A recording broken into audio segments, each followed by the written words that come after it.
So hey guys, welcome back to my channel. मैं आशा करता हूँ आप लोग ठीक होंगे। सो गाइस, आज जो हम लोग का वीडियो टॉपिक है वो है आर्टिकल 370 वाज अ राइट और रॉन्ग। सो मतलब जो आर्टिकल 370 आया था वो क्या हमारे देश के लिए सही चीज़ थी या बुरी चीज़ थी। हम आपको दोनों तरफ के एक अच्छे ओपिनियन बताएंगे। सो इस वीडियो में बने रहिए। और एक बहुत ही बड़ा हिस्टोरिक डिसीजन, आर्टिकल 370 के अंदर जम्मू और कश्मीर का स्पेशल स्टेटस हटा दिया गया है प्रेसिडेंशियल ऑर्डर्स के बाद।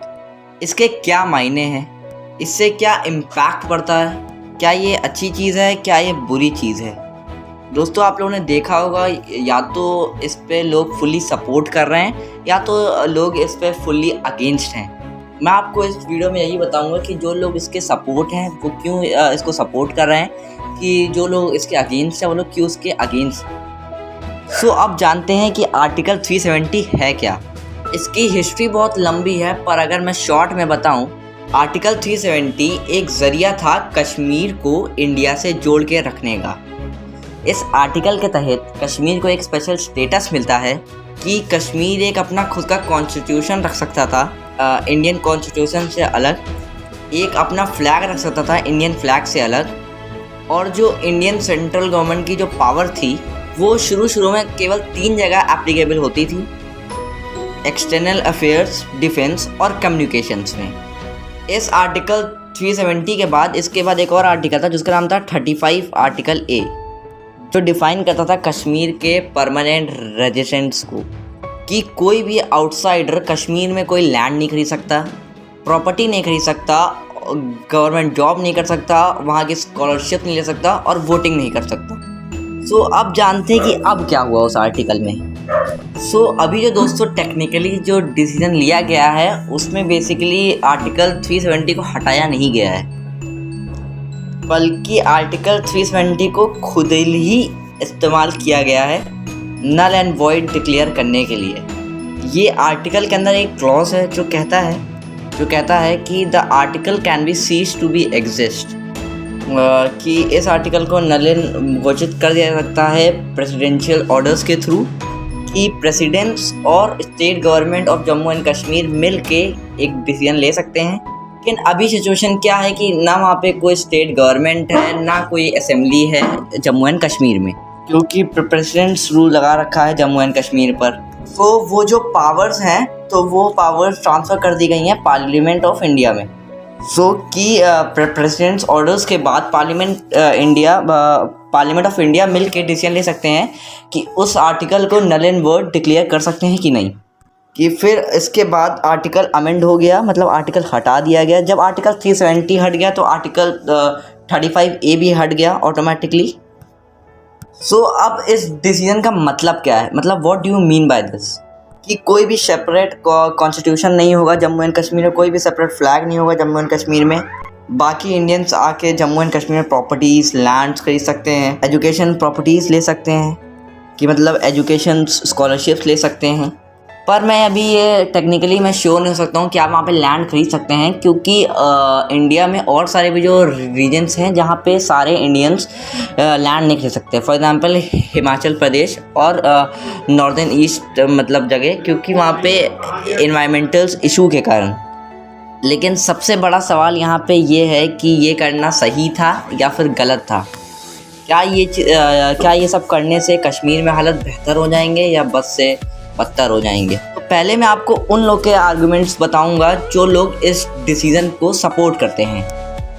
जो लोग इस डिसीजंस को सपोर्ट करते हैं वो लोग कहते हैं कि अब कश्मीर में हालत बेहतर हो जाएगी। ये एक विन विन सिचुएशंस है कश्मीर एंड इंडियंस के लिए। क्योंकि ऐसा इसलिए क्योंकि और भी अब इंडियंस आके कश्मीर में लैंड खरीद सकते हैं और इन्वेस्टमेंट कर सकते हैं, जिससे जो वहाँ के लैंड के प्राइसेस है वो बढ़ेंगे, और जो लोकल कश्मीरीज़ होंगे जो अपना लैंड सेल आउट करेंगे वो उनको भी अच्छे खासे पैसे मिल जाएंगे। और अब कंपनीज़ आके इन्वेस्टमेंट करेंगी कश्मीर में, और अब एजुकेशन अपॉर्चुनिटीज़ बढ़ेंगी कश्मीर में, क्योंकि बाकी इंडियंस आके स्कॉलरशिप ले पाएंगे कश्मीर की यूनिवर्सिटीज़ में, और सरकारी नौकरी ले पाएंगे और यहाँ ज़मीन खरीद पाएंगे। ये सब करने से ओवरऑल एक इकोनॉमिक डेवलपमेंट होगा। जिससे ज़्यादा जॉब्स क्रिएट होंगी, ज़्यादा डेवलपमेंट होगा और जिससे क्राइम और टेररिज्म कम हो जाएगा। क्योंकि ओवरऑल वहाँ पे जब इंसान ज़्यादा काम करेंगे तो टेररिज्म के शिकार कम हो जाएंगे, वहाँ मतलब कम बनेंगे।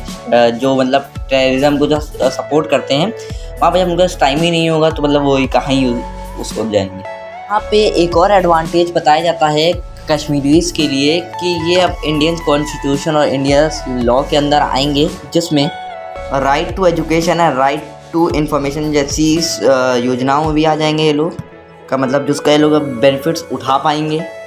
और बाकी आर्गुमेंट्स बताए जाते हैं कश्मीरी पंडित जिनको कश्मीर छोड़ के भागना पड़ेगा, अब वो वापस वहाँ जा पाएंगे। और लास्टली एक आर्गुमेंट आता है कि इससे एक साइकोलॉजिकल एक इम्पैक्ट होगा कि एक कॉन्स्टिट्यूशन है कि। तो चलिए दोस्तों, अब बात करते हैं कि जो लोग इस आर्टिकल के अगेंस्ट में हैं कि वो क्या कहते हैं। कि जो लोग इस डिसीज़न से आर्ग्यूमेंट करते हैं, उनका जो आर्ग्यूमेंट है बहुत सिंपल है कि कश्मीरी से पूछा ही नहीं गया ये सब करने से पहले। हज़ारों ट्रूप्स को बुला दिया गया, इंटरनेट स्विच ऑफ कर दिया गया, लैंडलाइन स्विच ऑफ कर दिया गया और जो पॉलिटिशियंस थे वहाँ के उनको हाउस अरेस्ट में रखा गया, लोगों को उनके घर के अंदर बंद कर दिया गया। और पीछे से सरकार ने एक डिसीज़न ले लिया कि और कश्मीरीज़ को पता भी नहीं चला। तो वहाँ के लोग बोलते हैं कि ये एक इलीगल ऑक्यूपेशंस है और इसे फैशनिज़म से कंपेयर करा जा सकता है कि आर्मी को हमने अंदर बुलाया कि किसी से बगैर पूछे ये डिसीजन हमने उन पे इम्पोज कर दिया।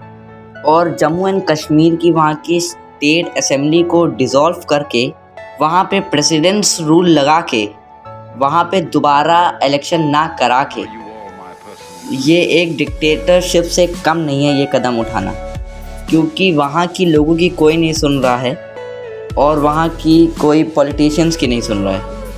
और दूसरा आर्गुमेंट है कि ये एक अनकॉन्स्टिट्यूशनल था और एक चीटिंग था करना, कि बेसिकली हमने एक लूप होल यूज़ किया वहाँ पे कि वहाँ की स्टेट असेंबली एग्जिस्ट नहीं करती थी।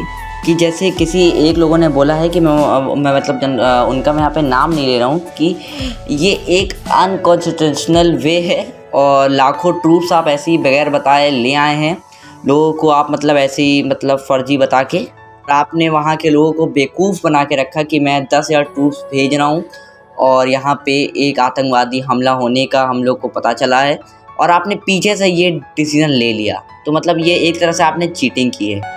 तो उनका कहना है कि बेसिकली आप लोगों ने यहाँ के लोगों को गुमराह करके रखा था। तो इसका काउंटर मतलब इसका मतलब अगर मैं बोलूँ, मतलब मेरा जो पॉइंट ऑफ व्यू है कि अगर वहाँ के लोगों को बताया जाता तो वहाँ पे पहली बात तो वायलेंस बहुत ज़्यादा होता, इसलिए ट्रूप्स को अंदर लाना बहुत ज़रूरी था।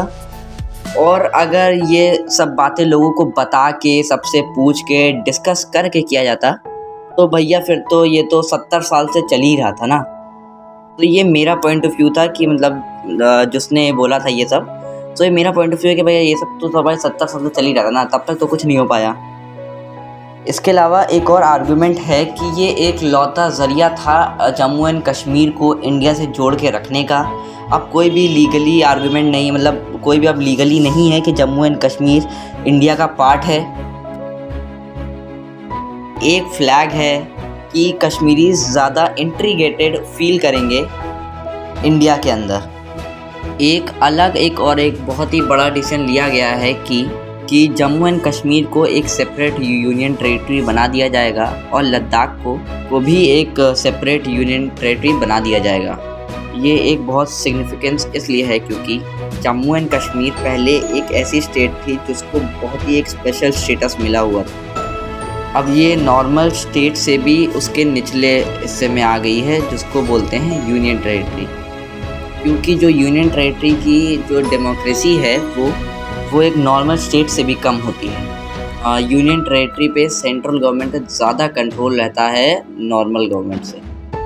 इसके अगेंस्ट आर्ग्यूमेंट करने वाले लोग बोलते हैं कि जम्मू एंड कश्मीर में अब डेमोक्रेसी और भी कम हो जाएगी, क्योंकि वहाँ के लोग अब सरकार तो चुन सकते हैं पर इलेक्टेड स्टेट गवर्नमेंट होगी वो हर चीज़ में डिसीजन नहीं ले पाएगी। जैसे आजकल दिल्ली में कॉन्फ्लिक्ट्स होते हैं, सो अगर ये आज जम्मू एंड कश्मीर के साथ कर सकते हैं तो फ्यूचर में और भी स्टेट के साथ कर सकते हैं। ये वो लोग बोलते हैं जो अगेंस्ट में हैं। सो गाइज यही था एक पूरा आर्टिकल 370 का टॉपिक, जिसमें मैंने आपको दोनों पॉइंट ऑफ व्यू अपनी ओर से मुझे लगता है मैंने आपको पूरे तरीके से बता दिया आर्टिकल 370 के बारे में कि जो लोग इसके फॉर में हैं वो क्या बोल रहे हैं और जो 370 आर्टिकल के अगेंस्ट में है।